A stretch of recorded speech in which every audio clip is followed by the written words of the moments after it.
เหมือสูงค่ะตุ้งตักเหมือสูงผู้ทำยินแลผู้ปันเอ็นปันแห้งเขาตั้งโมตั้งสี่อยู่ค่ะมันในก็ตกเนี้ยแล้ววันที่สี่เดือนที่10 ปี2025มันในก็ติมีตั้งข่าวเงาซึกมันลึบล้ำเทียนซึกมันเอาเฮือมินปล่อยหมากลง5 ปากป่อง2 ลูกลงเสือเทียนที่เนอร์ปกเหมือวันจำผึกเว้นสีป้อวันไหนค่ะค่ะเฮือมินตึกของสีซึกมันลำหนึ่งเอาหมากลง5 ปากป่อง2 ลูกปล่อยลงเสือในเวียงสีโป้เจอที่อันมีเทียนปักเศร้าไว้นั่นไหนเลียงข่าวซึกมันต่างไว้เหนือเตลีกรัมลัดไว้หนังไหนวันที่2 เดือนที่10 ปี2025ย่ามกลางคำ10 โมง 15 นาทีมือคำว่านั่นซึกมันเขาเอาเฮือมินเขาปล่อยหมักเสือที่ห้องลือเสากูมุตราอันมีเนื้อปอกเหมือวันจามผึกเวียงสีโป้นั่นว่าไหนกูสีโป้ก็นึงลัดเนว่าซึกมันเขาในเลียบเตมีลองเอาต้นมินเขามาจับเขาไว้วันตั้งเสียเตหันลองตุ้งหนึ่งซึกทีเขาเจอห้องลือเสาอันห้ามไว้นั่นเสียจางเอาเฮือมินมาปล่อยหมักลงเสือไว้หมักในตกเสือตีห้องลือเสานั่นไว้ขึ้นเยกวนวันแต่ก็มีลองตุ้มเตอร์สั่งนางเก่าค่าก็ว่าเจอหิมหอมนั่นมีส่วนให้แลป่าเฮียวกวยลาดในหนังไหนแต่เอาเมื่อวันที่4 เดือนจาลายนั่นมาต่อถึงในวันที่3 เดือนอดทมปาในซึกมานเอาเฮือมินเสียเข้าปล่อยหมากลงเสือที่นเวียงสีโป้เสื้อหนังไหนในมีกว่า10 ปอกเย้าเลยหู้หนังไหนวันที่2 เดือนอดทมปาย่ำกลาง7 โมง 15 นาทีมือว่าในก่อเฮือมินซึกมานปล่อยหมากลง5 ปากป่องลงเสือที่นปอกเปียดเวียงน้ำตูอันมีกวนปลายเพลูตายลูกตั้งจะขั้นสาเวียงจอกแม่นั่นมาส่วนอยู่เศร้านั่นเลยตายกว่า4 ก็มาเจ็บพกก็ว่าไหนหมากเฮือมินตึกซึกมานยึดเมืองกว่าตุกเตอร์เสือห้องแฮมกุมตราเนื้อปอกจามเผือคิมหอมนั่นมีเฮือนเยกวนเมืองอยู่เศร้าไว้ไหนกวนเมืองปืนตีเวียงสีป้อลาดเนหนังไหนตั้งนั้นมีเฮือนกวนอยู่ไว้เลยมีกวนเตอร์มาเจ็บจอมเสก่อนหนังเก่าเนื้อเวียงในเย็นสีไว้ปอมมีกวนสังเยาวกวยกากวนกว่ากวนมาเตไปขาดหนังเก่าเมื่อวันที่2 เดือนที่10 ปี2025ย่ำกลางแล้วเจ้าซึกมันยึดเมืองเสือเฮือมินตึกปล่อยหมักเสือเนื้อเวียงน้ำตูแลมันตรงเสก้นลู่ตายป้าลูกอ่อนก้นเท่านางยิงตั้งมดมี4 ก็หมัดเจ็บกว่า6 ก็ไหนยาวแต่ห่างเลือนเสนำเปือมาซึกมานแต่เขาเอาตีอยู่ถึงเลยนะเวงจอกเมเสซึกตั้งเทียนเลยสุดหุนถอยแห้งซึกออกกว่าตั้งที่เวียงสีโป้ไว้ยามเดี๋ยวซึกมาตั้งซึกตั้งสืบเคี่ยเข่งการซึกกันไว้นักเกกลางเวียงจอกเมเลยเวียงสีโป้ไหนยาวตับขามตึกแนวนาซึกหิมจอกแม่อันซึกมันเขาหุบหยุดซิมไหลซึกอันว่านั่นกว่าเป้เคยตึกแขนตังเลยก็ย่อสั่งว่าเครื่องกองกลางหมักมือตื้นย้ำเต็มทนซึ้งตื้นจางคึงเสียอิดหรือเสียถอยลองเหลวมือหนังซึกเขาทบย่าอยู่เมื่อเร็วในก็มือนั้นย้อนหยาบเจอเครื่องกองกลางตะโรนกูลองเย่าแหล่ฝ่ายตั้งเมืองเขก่องานซึกว่าอันยามจอยนั่นก็จอยขายปันเย่าลอยเย่าตั้งเมืองเขก็มีเงี้ยนแทงฝ่ายหนึ่งซึกลอยจางปึงเพยเย่าต่อเหลวย้อนมันสร้างปันเขียนเป็นปัญหาไว้กูสมฝ่ายตั้งซึกขางซึกโก้ก้างเขาก็ยามแขนนาตีทิ้งพิษหม้อกันหิมแขมกันฝ่ายตั้งซึกได้พีก็มันยามยื้อยามแขนกันนาตีนาลิ้นถึงที่ลืบกันออกวอดห้องถึงติงยับจอกไต้คืนกาปอเตียนมือฟ้องซึกไหลตีจ้าตึกไหลเวงเนียดแม่นแห่น3 แก่กำลืนมาตีไหลถอยมุดตึกไหลโจมันนังเวียงอันซึกมันเตเข้าตึกแทงแต่เตเป็นเวียงสีป้อเวียงน้ำตูวันตรงน้ำสันเมืองกุดกดขายน้ำค้ำป่าลักเสื้อในตื้นหลอดกวนวันกวนเวียงปลายเปิดตาตูเอาเจอรถเพตีหลีตีสุดพวกเงี้ยหมักมาตายมาห้องให้แนงเจออยู่ก็มีตีปอง กำหมายสังมือไปถึงอ่ำปลายอ่ำค่ายซึกมานั่นอ่ำตุ้มตื้อเนียนโกนเขาหล่อพายเคยตายเฮือนก้องเคยเหลียวแล้วเคยไกวก็ย่อเขาอ่ำสวนเจอสังตอนตาเขาวานเว้งอันซึกลอยกุ้มกำนันตื้นตีอ่ำรถเพไปไว้ค่ายไว้สีกำปีน้องไต้วันไรคา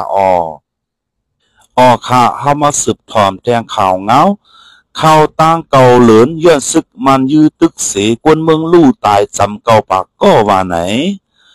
เนอปี2025แต่เดือนเจเนวารีต้นหนึ่งต่อถึงเดือนเซปเทมเบอร์ทนเก่าเข้าตั้งเก่าเหลินในย้อนซึกมันยึดเมืองยื้อตึกเฮ็ดให้เสกวนเมืองเนอเมืองหุ่มตุ่มมันปัดปื้นลู่ตายกว่า8 ปาก90ก็ว่าไหนเส้นหมายเจอในจุ่มใจแถมกุนตกข้อการเมือง AAPP เก็บข้อมูลให้งานออกไว้ในวันที่1 เดือนที่10 ปี2025ในเมืองยางเหลียงนั่นเข้าตั้งเก่าเหลินซึกมันเจอเฮอหมินปล่อยหมากยืดตึก3 ปาก28 กำกุนเมืองลู่ตาย1 ปาก10ก็ไหนจุ่มเฮียงกุนเมืองยางเหลียง PKPFก็เก็บข้อมูลให้งานไว้ว่าหลังไหนเหมือนไหนเข้าตั้งซึกมันยึดอาณาซึ่งเมืองมา4 ปีไปในกุนเหตุการณ์เมืองอีกป้ากุนเมืองญาจุมซึกมันเฮ็ดให้ฆ่าตาย7 เหง3 ปากไปญาติเงียบไว้20,000 ปลายเนิ่นนั่น10,000 ปลาย1 เหงไปญาปงตามคอกไว้ไหน AAPP ให้งานออกไว้หนังไหนออกค่ะเฮามาสืบถอมแทงข่าวแห่งการกวนเมืองมันเจออยู่เศร้าไว้ตีปังเศร้าปลายเพเลียนลินไทยมันไล่สูญเหตุการณ์ในเมืองไทยวันไหนค่ะแต่เอาวันที่1 เดือนธันวาคมปี2025ในกว่าแห่งการกวนปลายเพเมืองมันเจออยู่ไว้ตีปังเศร้ากวนปลายเพเกาตีซ่อมเลียนลินเมืองมันเมืองไทยนั้นมีสุนออกนอกปังเศร้าเสียเหตุการณ์ไล่เข้าตั้ง1 ปีเต็มเย้าไหนข่าวไทยให้งานไว้หนังไหนย้อนปัญหาปฏิฆาตตีเลียนลินไทยตั้งกัมพูชาแห่งการกวนเมืองกัมพูชาเจอเหตุการณ์ไว้ในเมืองไทยอ่อนกันปอกเมื่อกว่าขึ้นตั้งน้ำย้อนนั้นลองปันข้องกวนไปพี่กวนเมืองมานเหตุการณ์ในตีปินลองกำซอยนั่งหือเอ็นแห้งกวนเหตุการณ์ในเมืองไทยตียอมล่วงกว่านำแห้งว่าไหนโปเลี้ยงเจ้าการเมืองไทยเหมือนหนังเจ้าโฮงการก่อสร้างการฝึกซ้อมการเลี้ยงดูสัตว์การหาปลาแล่ว่างขายเครื่องไฟฟ้าเสื้อในอันตีห้องเอาก้นเหตุการณ์ห่วมเส้นหมาย6 เหงปากปลายภูมิจันเนอร์ห้องการฝ่ายก้นเหตุการณ์เมืองไทยรัดไว้หนังไหนเมื่อไหนลองปันข้องก้นไปเพเขาเหตุการณ์ในย้อนเมืองไทยเฮ็ดสร้างซ่อมหนังคักการก้นหนังกันด้วยถึงจ่อยแถมกันปืดปันตื้อตั้งเหม่อต่อก้นไปเพจะอยู่เศร้าเฮ็ดสร้างซ่อมหนังปักเปิงหมายมีนนั่นไหนจอมพ้องหลวงเมืองไทยอนุทินก็ลาดกว่าที่สื่อข่าวไว้หนังไหนกวนไปเพเมืองมันอันหลวงปองซึ่งไทยปันข้องเหตุการณ์ปอกกำแหกในมี40,000 ปลายย้อนอเมริกันทัดขาดเงินกำซอยแลกวนไปเพเมืองมันจะอยู่เศร้าซ่อมเด่นดินเมืองมันเมืองไทยมีลองหยาบผืดลองอยู่เศร้ากินเยี่ยมลองหลวงปองซึ่งไทยปันข้องกวนไปเพเขาเหตุการณ์เมียนจอมตั้งการในกวนเมืองโกหันลีกำแทมซ้อมในยาวออค่ะเฮามาสืบถอมแทงข่าวแห่งการใต้ปิ่นเพกึ่งก้างก้าผ่าหลู่ตั้งซอยแถมว่าไหนค่ะแห่งการใต้ก็หนึ่งซื้อห้องใจแรงอายุ29 ปีเป็นลูกใจลงอุดและปาสาเขาวันภายไล่สวนหลงเจเวนสีโป้มันใจมาเหตุการณ์เมืองไทยเสียซ้ำไรทบเพกึ่งก้างกาผ่าง่าเย้าลู่ตายกว่าตีวิ่งเมแตงเจตอนเก่งใหม่เมืองไทยเมนางซ้ำมีลูก2 ก็เสียการก็อำไรเฮ็ดมีเงินการลุมลาสร้างอยู่ปันก็เป็นผูและหลู่ตั้งใจแถมไว้วันไหนยาว นางเสียงจำก็เป็นเมนางลาตีซุ่มเงาหางสินได้ว่าผัวมันนางนั่นมือปุ่นมาวันเสาร์วันที่27เดือนที่9ปี2025ยามหูคำหมอก4 โมงไปว่าเด็กกว่าเก้งใหม่ในสิขี่รถเครื่องออกเฮือนกว่าอยู่กำหนึ่งมีคนสืบฝนมาว่าใจแรงเป็นเพกึ่งก้างกล้าผ่าเสือตีตั้งโกตีหนึ่งหิมวัดวันติดเว้งเมแตงในแหล่หีบเนียดกว่าต้วยนายยาวมือข้ากว่าสู้ตีเพกึ่งก้างนั่นรถเครื่องมันก็ยกเหลียวมุดมันก็อำลัดก้อมไรเย้าข้าฝ่ายแซ่แถมเขาสูงมันกว่าตีห้องยาแม่แตงก้วยกาอะไรลูกเสียงกว่าเป็ดคำนั่นกำเหลียวก้าอันผ่าเสือมันนั่นเป็นกะบ่าต่างเข้ากับมาก้นหอก้าหลัดว่ารถเครื่องมันมาตัดหน้าก้าเขาแลจางฝ่ายหญ้ามันฝ่ายก้านั่นพิษฝ่ายรถเครื่องพิษเขาอันกันว่าห้างคาซึ่งไหนฝ่ายข้าก็มีภัยกว่าซ้อมมีพลัดใจก็เลยซุนเอาเขาลัดไว้วันไหนข้ายามเหลียวไล่ขับตัวแซ่เลี้ยงมาไว้ที่วัดพระนวลขอนตันเจเวงเมลิมมีลองหยาบผืดเงินต้องตาเตเฮ็ดปังจ้ามาหน้าปันใจเลี้ยงนั่นเฮ็ดการก่อสร้างสิตามังวันไรเฮ็ดมังวันไรเฮ็ดลูกอ่อนก็ตึกเรียกแหล่เงินอันจู้ไว้หอมไว้ก็มี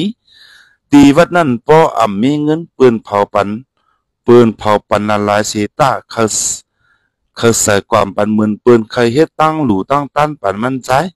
ยินปืนว่ากาประกันอามาขามรถเครื่องนั่นตีเลยขึ้นอยู่สีตาไปปลาไรมาในยาว